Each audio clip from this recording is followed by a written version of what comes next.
que j'ai vu ici, en tout cas, me rassure par rapport à ce qui est fait. J'ai vu, en tout cas, des progrès importants qui permettront donc à notre pays, très bientôt, de figurer parmi les champions de l'Afrique en matière donc, de services Internet. Et j'ai été particulièrement sensible aux innovations que j'ai vues. Et ces innovations sont portées par de jeunes programmes. Ce qui montre très bien que les jeunes sont capables eux aussi d'avoir de la créativité. J'ai vu par exemple une application qui concerne l'agriculture.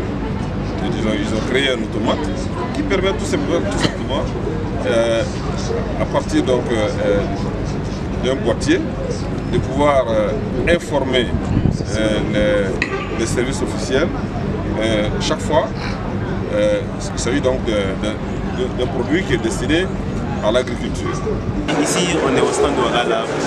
Waralab, c'est un incubateur, un espace de partage pour qui vous avez un projet, vous n'avez pas les compétences requises ou bien vous n'avez pas assez d'accompagnement ni de matériel.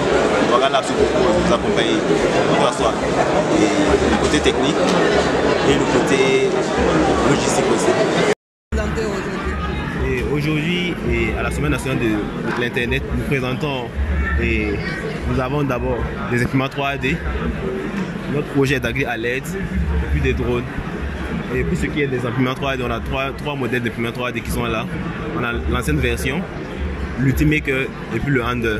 On a deux types de drones ici. On a le Phantom 4 qui est utilisé pour filmer les zones. On peut l'utiliser dans plusieurs domaines, que ce soit dans l'agriculture, dans les clips vidéo.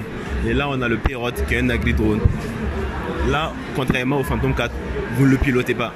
Vous définissez son itinéraire avant de le lancer. Vous définissez l'itinéraire et vous le lancez. Et maintenant, via le casque de réalité virtuelle, vous connectez votre casque à votre tablette. Et là, vous avez les données en temps réel de ce qu'il filme. Là, il a une caméra de 14 mégapixels avec infrarouge et un capteur d'humidité et de température. Et ça veut dire lorsqu'il est en vol et qu'il détecte qu'il y a un certain nombre d'aléas, il lui permet de prendre des informations. Il vous demande l'autorisation de revenir. Et là, il permet de cartographier les champs avec l'infrarouge. Et lorsqu'il finit de cartographier, il revient et il l'atterrit tout seul.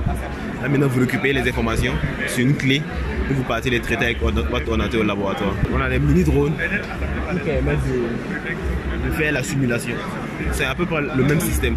On utilise ça avec un casque de réalité virtuelle. Il est connecté avec ce casque. Et lorsqu'on le lance, tout ce qu'il filme via sa caméra est transmis au niveau du VR, du casque de réalité virtuelle. S'il veut pleuvoir ou s'il y a assez de vent, lorsque vous le lancez, il permet de vous donner des données en temps réel. Il permet de vous donner la température qu'il fait, l'humidité qu'il fait actuellement. Même s'il veut pleuvoir, il va vous dire aussi qu'il veut pleuvoir et vous demander l'autorisation de revenir. Et lorsqu'il part prendre des images, des données, ça vous permet de, lorsque vous avez un grand champ, par exemple un champ de 700 hectares, vous ne pouvez pas suivre votre champ tout seul. Avec le drone, vous avez les données en temps réel. Il prend des photos sous différentes formes. Et on a des échelles, des images en infrarouge et tout. Et lorsque maintenant il revient, vous prenez maintenant les données que vous partez, vous analysez maintenant au laboratoire avec votre ordinateur.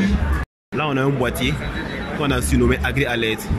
Il permet aux agriculteurs de lancer des alertes lorsqu'ils sont victimes de certains dangers, c'est-à-dire les attaques de cliquets pèlerins, de chenilles le genet, de feux de brousse, d'incendie et j'en passe. Et on a le système qui est là. On a ce bouton qui est représenté ici et les différentes images. On a feu de brousse, oiseaux granivores et inondation, chenilles le genet, cliquets pèlerins, sécheresse. Il suffit seulement à l'agriculteur de tourner le bouton. Lorsqu'il tourne le curseur au niveau de l'image correspondante, il appuie maintenant sur un bouton validé qui envoie directement la lettre. Et la lettre est envoyée sous forme d'SMS. Et voici le type d'SMS. On a Agri Alert 3, Alert Innovation, on a les données géographiques directement qui représentent les alertes. Je voudrais donc demander à la jeunesse burkinabé de s'investir massivement dans ce grand défi qu'est la maîtrise de l'économie numérique. D'autres l'ont fait. C'est pour dire que ce génie de notre jeunesse, cette capacité de créer, nous devons entretenir cela. Nous devons développer cette capacité de créer à partir de l'Internet.